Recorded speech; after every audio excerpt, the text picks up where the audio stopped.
Chumdende,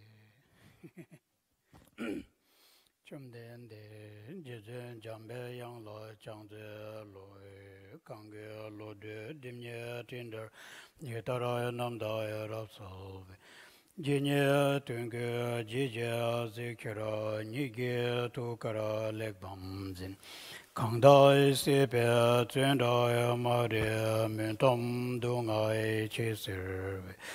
Do tsoi kun lai pu che tar tse yin lai tu chu yang de song. Do tarai ke do nyu mo nyi lo le ke kya do don ze ching. Ma re me se dung ai nyu gu jin ye kyun ze ra de na. De ne ta che sa kyun dar so yun de lun zo gya se tu be. Chota nye gente dogle meze jambe yang lai ndu seden kuye kenra se ke dogle tu mo men pa ya rapso ne kadang ten che jung lo to gwa ye lo de po gwa nang wa se to so. Good morning, everyone. So we'll continue with the Buddha Nature Mind teaching. But before I start with that, I would like to share. Yesterday in Gyanla's class, he told us the life story of Shawariupa. So many of us, I think we know a story a little bit. So I want to also share some facts about that. From our Kaju lineage point of view, this version of that story has slightly different version as well. There is a book called Golden Rosary, and it is a book on the lineage holder of our own lineages.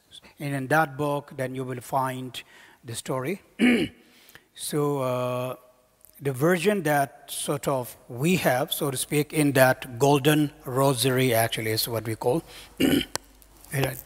Okay, not this, but anyways. So in short, Shawariupa, according to that, then was actually a musician, so to speak, who lived somewhere in West Bengal. So one day they, happened to meet Nagarjuna, and then they, connected with Nagarjuna very profoundly, and Nagarjuna invited them to his place. And then Nagarjuna had this picture of a bodhisattva called, in Tibetan we call Lodurinchen, which means Mati Ratna, I guess. Mati Ratna Lodurinchen. He showed it to them. Them as in Shawariupa and his actually wife, and I guess his family. So as soon as he saw that picture of Mati Ratna Lodurinchen, yes, they were so, let's say, impressed, or they experienced such a great devotion in them.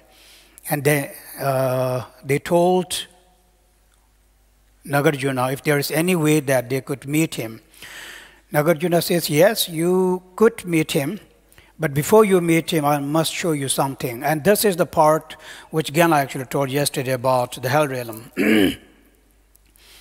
so to speak. Then the whole about the hell realm, and then how he, got inspired that he must give up his life as musician, as hunter, so to speak. This is one version of the story, and then later on it says he spent his actually whole of his life as a hunter, but as a manifested hunter we call it. And he then, Shawariupa, actually is one of the teacher of Mitripa, because he is also the lineage holder of the Mahamudra teaching, so he was teacher of the Mitripa. So there are different versions. Like Genla yesterday told, well, there is also a version of that about the Avalokiteshvara. I'm just helping you because when you read books, you may find different versions. So that's just really, it does have these different versions. I think, back in time, all these great Mahasiddhas, they just roam about, all over India. So then they just bump into a lot of great masters, share their teachings. And so it's, hard to really sort of pin down exactly their locations, exactly everything, so to speak. One reason, because I think they never wrote their own life story back in time. Even their disciples never thought of writing the life story of their teacher, right? So whatever life story we have, it's pretty much based on scattered informations about them from scattered students, and then we try to collect all of them from many, many different books, so try to put them together. That's really it. So therefore, you will, when you read the life story of Nagarjuna, Saraha, all of them, you find, these many different, let's say, aspects of it. I think it's because of that. One of the student, has met Nagarjuna in a different way, and then another, and then another, and another. So then Nagarjuna has many, let's say, activities and many different roles actually played. Like when supposedly I met him, and the role he was playing when I met him was as a yogi, as an example. But then another friend of mine who met Nagarjuna, and he met him in Nalanda, then he was playing role of a Khenpo, so to speak. So they play many different roles, and then of course accordingly there will be this many different versions of that. So anyways, that's just something I wanted to share, so that you will not be confused when you read the different life stories. I think Shawariupa's life story actually is not very long. The ones that I read are always very short. Actually, it's always very, very short.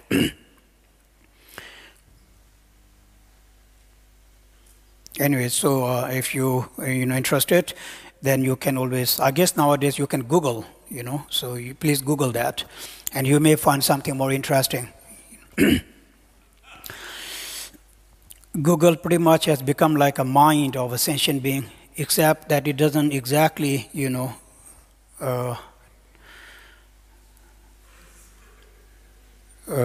bring you the enlightenment, I guess, but it has a lot of information in it, good and bad both, I guess, right?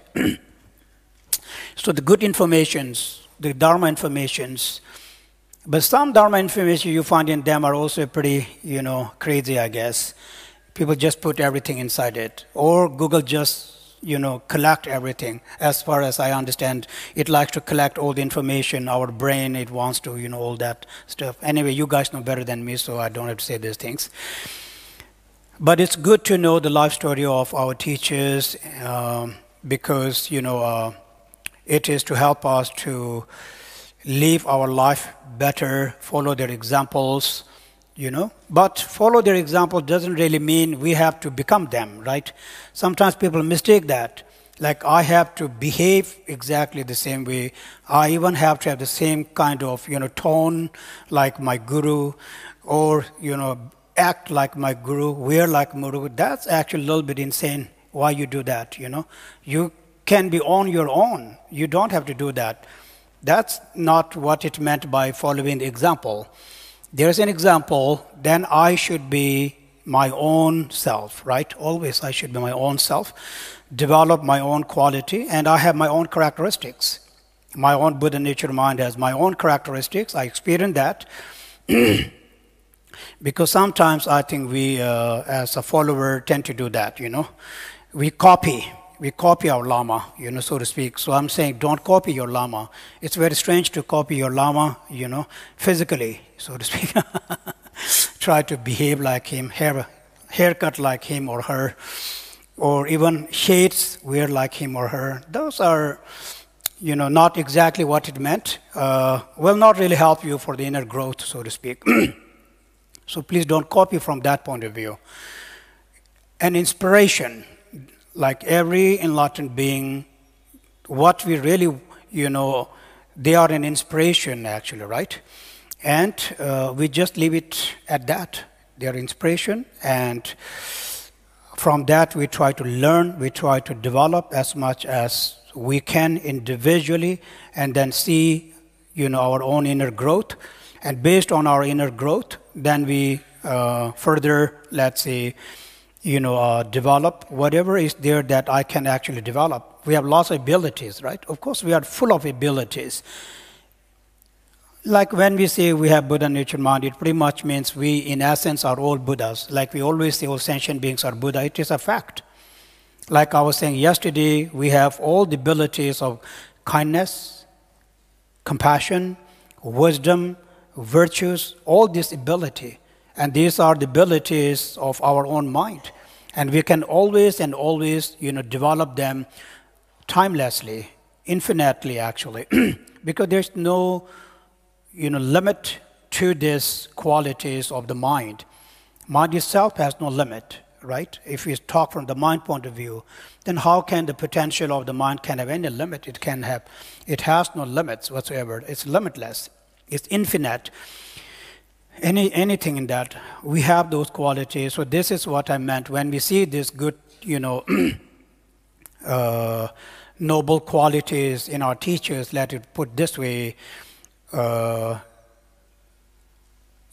inspires us, let's say, to experience the same kind of quality. And we can really do that, actually, because we do have that quality in us.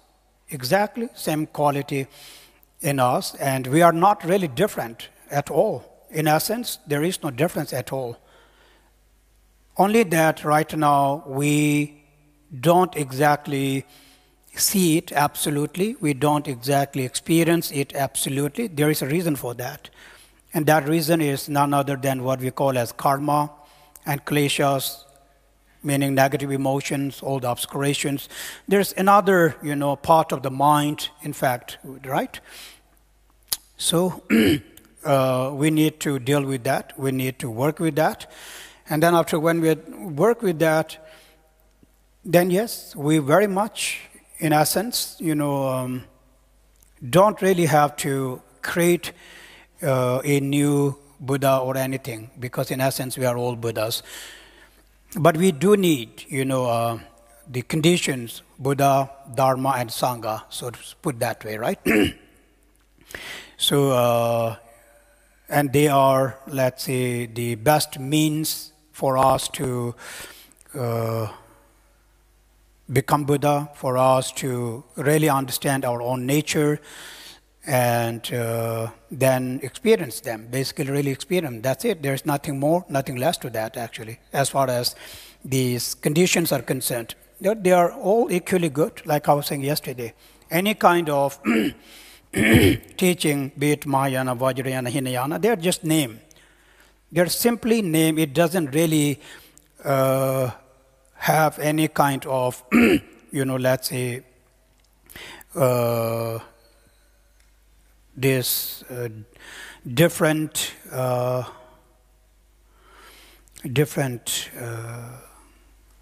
levels, I would say, because we think that way. Oh, this is higher, and this is, not so high, and this is low kind of thing. And that's, that's human nature. We think this way. So this is what I'm trying to say, is that that's actually a wrong way of understanding the Buddha's teaching.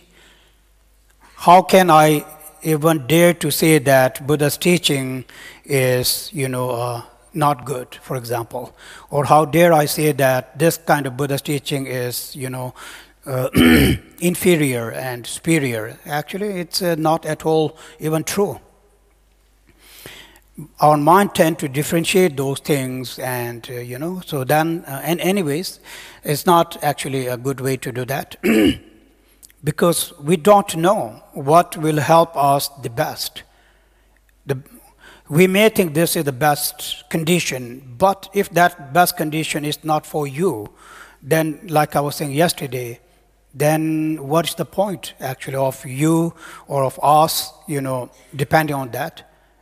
Because there's another condition which is better for you. So it's all like that actually, all the teachings.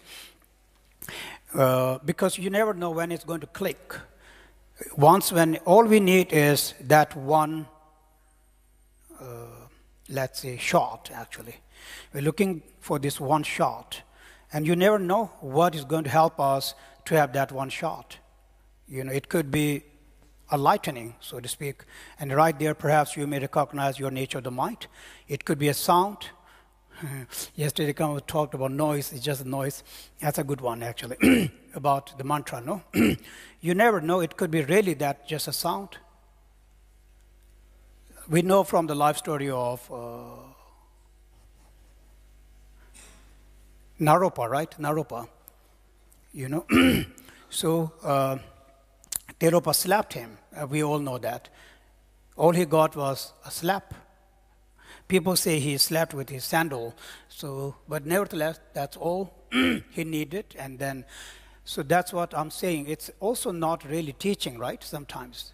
No, what I'm saying that, this is very high teaching, maybe this very, these things.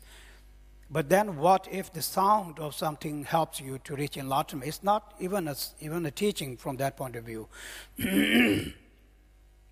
So anyways, so we have, like I was saying yesterday, really, all the conditions we need for us, actually, to develop. But perhaps there may be some obstacles as well, Anyways, so these are a fact that we need to keep in mind. I just brought this up because I want us to always have pure view when it comes to the Dharma, really. We must, like yesterday Karmapa mentioned, that we must respect, all the worthy things, right? Anything that is respectable, anything that is worthy. So when you define worthy, how would you define worthy? It is defined, it is worthy because it is source of benefit. That's my way of understanding it, So, and for me, then Dharma is one of the most worthy phenomena